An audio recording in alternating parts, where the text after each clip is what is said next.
예, 문재인 대통령을 내란죄로 형사 고발해야 한다. 자유한국당 심재철 의원, 국회 부의장이죠. 심 부의장이 어제 한 이 말 때문에 지금 파문이 일파만파입니다. 문재인 정부가 과거사위원회를 만들어서 적폐청산 활동을 하는 것이 이게 위법행위다. 즉 국헌을 문란하게 하는 행위이기 때문에 형법상 내란죄를 적용해야 한다. 이런 논리입니다. 입법부의 부의장 발언이기 때문에 지금 그 파장이 더 클 수밖에 없는데요. 이분은 어떻게 보실까요? 노무현 정부와 이명박 정부에서 국회의장을 지낸 분이세요. 임채정 전 국회의장 연결이 돼 있습니다. 임 전 의장님 안녕하세요. 예, 안녕하세요. 아유, 어떻게 지내셨습니까? 예, 잘 지내고 있습니다. 수고 많으십니다. 예, 아유, 뭐 좋은 소식으로 좀 오랜만에 연결을 드렸어야 되는데 이게 참 심재철 국회부의장 이게 즉흥적으로 한 말이 아니고요. 예. 정식으로 입장문을 낸 겁니다. 예. 문재인 대통령을 내란죄, 국가기밀누설죄로 형사 고발해야 된다. 어떻게 들으셨습니까? 글쎄요, 이걸 뭘 어떻게 듣고 말고가 있을 것인지. 어허. 이 우리 말에 너무 엉뚱한 일을 당하면은 아닌 밤중에 홍두깨다 뭐 이런 말이 있는데. 있죠. 예, 하도 뜬금없어서 뭐 좀 어이가 없고. 조금 더 생각을 해보면은 한국의 우리의 의회 정치가 이렇게 황폐화됐어야 되겠느냐. 이건 참 어불성설이니까 어떻게 좀 뭐라고 표현하기가 민망합니다. 표현하기가 민망할 정도로. 근데 이제 심재철 부의장의 논리는 이렇습니다. 문재인 정부가 적폐청산이라는 이름으로 여러 행정부처에다가 지금 과거사 진상조사위원회를 꾸려서 실질적으로 조사를 넘어선 수사를 하고 있는데 이거는 모법의 위임 근거가 없다. 적법 절차를 명백하게 위배한 불법기구다. 근데 불법기구가 정권의 묵인하에 청와대와 국정원의 각종 기밀에 접근해가지고 정권 입맛에 맞는 사실만 추출해가지고 검찰에다가 수사를 지시하고 있지 않느냐. 그리고 검찰은 그 지시를 받아서 지금 이행하고 있지 않느냐. 이건 초유의 일이다. 국헌 문란이다. 내가 듣기로는 초유의 말이고 초유의 주장이고 믿을 수가 없어요. 어떻게 해서 이런 말이 나왔는가. 나왔고 더더군다나 국회 부의장이라고 하는 무거운 자리인데 예. 이게 도대체 이걸 그냥 지나가는 말로 했다고 해도 무슨 이런 소리가 있는가 할 텐데 예. 이게 무슨 글로 나왔다고 그러니 내 귀가 의심스러운 뭐 그런 상황입니다. 그리고 문 정권의 적폐청산은 촛불의 요구 아닙니까? 촛불의 요구는 우리 국민의 요구고 우리 역사의 요구입니다. 예.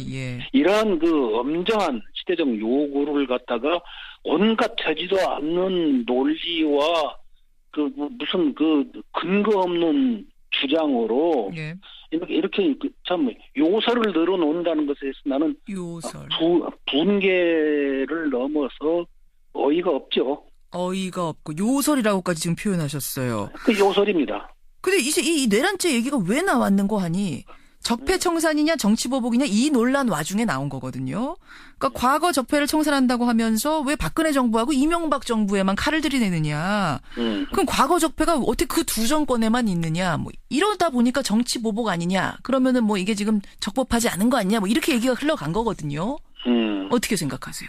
아니 그것이야 현재 지금 나와 있는 모든 문제가 지금 이전 두 정권 상대로 지금 얘기가 되고 있는 것이지 우리 역사 전부 그럼 뭐 이조 시대부터 조사라는 겁니까? 이게 무슨 말이 안 되는 소리 아닙니까? 무슨 법이라는 것이 적용할 한계와 근거가 있어야 하는 것인데 그거는 지금 적폐청산이라는 것은 현존하는 여러 가지 문제들을 지금 처리하고 있는 거 아닙니까? 그리고 그것이 그 법적인 어떤 그 굳이 법적으로 말한다고 그러면은 그 뭡니까 기한이 남아있는 공소시효 그것도 시효가 남아있는 지금 그런 상황들에 대해서 아주 법적으로 아주 디테일하게 얘기한다면 그렇다는 겁니다. 그런 문제까지 남아있는 것이 그러니까 법적으로 정치적으로 역사적으로 무슨 말이 안 되는 소리들을 하고 있는 거니까 이런 말을 한 저희가 무엇인지 그것이나 따져보는 것이 옳지 않을까 싶습니다. 저희가 뭐라고 생각하세요? 제가 보기에는 이것은 일종의 고도화된 선동입니다. 선동이요? 예. 누구에 대한 어떤 선동입니까? 현재 촛불혁명의 뜻에 따라서 적폐청산이 이루어지고 있고 좀 새로운 정의로운 사회 건설을 위해서 지금 모두 노력하고 있는 거 아닙니까? 예, 예. 그런데 여기에 따라서 불만이 있는 불건전한 어떤 기득권 세력들의 저항이 곳곳에서 발견되고 있거든요. 기득권 세력의 저항. 불건전한 기득권 세력들의 저항이 지금 나오고 있는데, 예. 그들에게 보다 적극적으로 나서라고 하는 안목의 메시지를 보내고 있다. 나는 이렇게 봅니다. 예, 내가 나설 테니 나를 따르라 하는 뭐 일종의 깃발을 들었다 이렇게 보시는 거예요. 그렇게도 볼 수 있겠고 어쨌든 이런 그 메시지를 전하고 있는 것이 아닌가 이렇게 보입니다. 그렇군요. 근데 이분이 그냥 의원이시라면, 그냥 정치인 한 분 국회의원이시라면은 뭐 정치인들이 여러 가지 발언 쏟아낼 수 있는 거니까 그 중에는 현실성 없는 것들도 있고요. 뭐 그러려니 할 텐데 심재철 의원은 국회 부의장이세요. 국회 부의장이 갖는 어떤 무게감이랄까요? 이분의 발언이기 때문에 사실은 더 힘을 갖는 뭐 그런 게 있지 않습니까? 네, 당연히 있죠.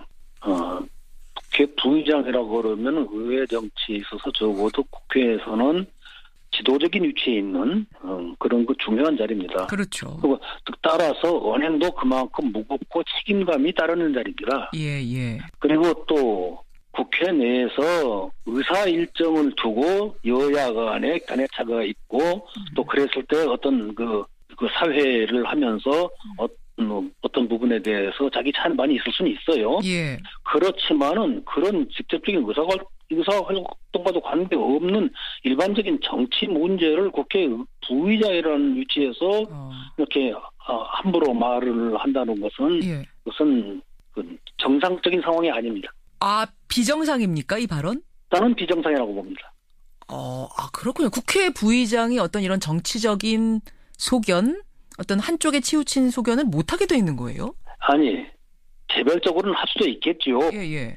개별적으로 할 수도 있겠지만은, 그러나 이러한 문제에 대해서는 아주 신중해야 한 겁니다. 그런데 이 지금 발언은 아마 자당 내에서도 크게 모두 이렇게 동의하지 않을 정도의 믿기 어려운 주장이란 말이죠. 현직 대통령을 지금 내란죄라고 했으니까.